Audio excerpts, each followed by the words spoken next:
When you're scrolling through a dozen gaming laptops, the biggest hesitation isn't just the price tag, it's whether the machine will actually hold up after a few hours of intense play, how loud the fans get, and if you'll end up compromising anything you need for work or everyday use.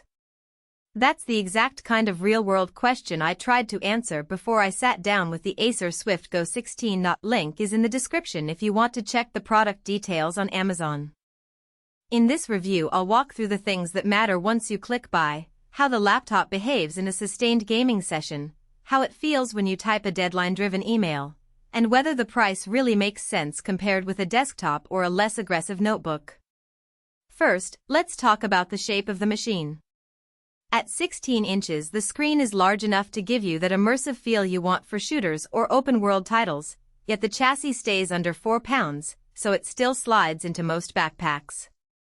The chassis is mostly aluminum, which gives it a premium feel without adding the heft of a 17-inch gaming beast. Portability is where a lot of gaming laptops stumble, but the Swift Go manages to keep the footprint reasonable while packing a 120Hz WUXGA IPS panel. That 120Hz refresh isn't just marketing fluff, you actually notice smoother motion in fast-paced games, and the IPS technology preserves color accuracy for the occasional photo editing session. Now, the display itself. A 1920x1200 resolution on a 16-inch screen lands you in the sweet spot between crispness and battery demand. The panel hits a decent brightness level, so you can game in a dimly lit room without hunting for contrast. Because it's a touch screen, you get that extra layer of interaction for Windows 11's built-in gestures, which can be handy when you're scrolling through a spreadsheet between matches. The real test, though, is how it handles color banding and motion blur in games.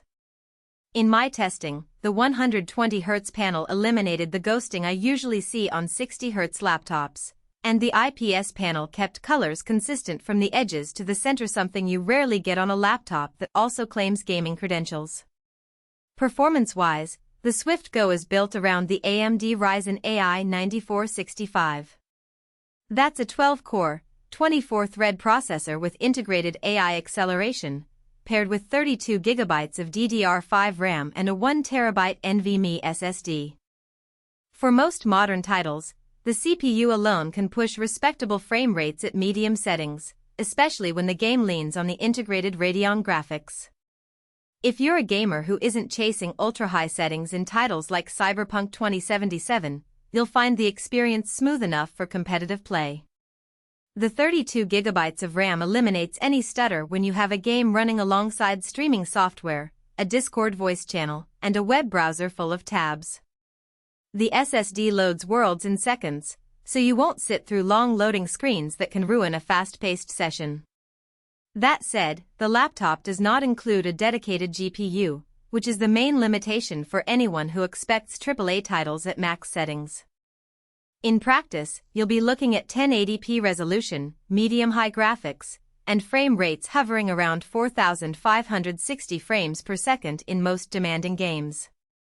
If you're comfortable with that trade-off for the sake of a thinner, lighter chassis, the Swift Go delivers. But if you're chasing 144 frames per second on ultra settings, you'll need a machine that packs an RTX 3060 or better. Heat and fan noise are where many thin gaming laptops betray themselves. The Swift Go uses a dual fan system that ramps up quickly once the CPU pushes past 80°C.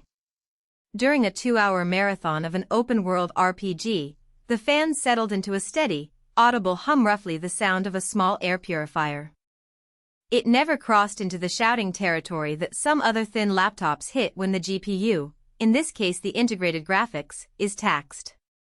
The heat spread is decent, the keyboard stays comfortably cool, and the bottom panel only warms to a touch warm level, not hot enough to worry about leaving a coffee cup on it. If you're gaming in a quiet bedroom, you'll notice the fan, but it isn't a deal-breaker unless you're a true audiophile. Speaking of the keyboard, the backlit keys have a short travel distance that feels familiar to most laptop users. The tactile feedback is sufficient for both long typing sessions and rapid key presses in fast-paced shooters.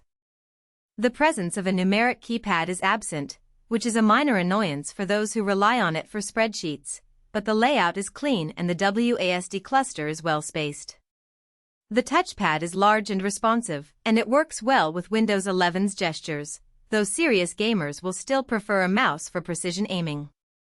Battery life is always a balancing act on a machine that tries to be both a workhorse and a portable gaming rig.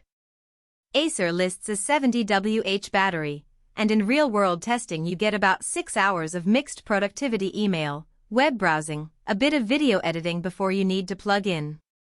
Under a sustained gaming load, the battery drops to roughly 2 hours, which is typical for laptops without a dedicated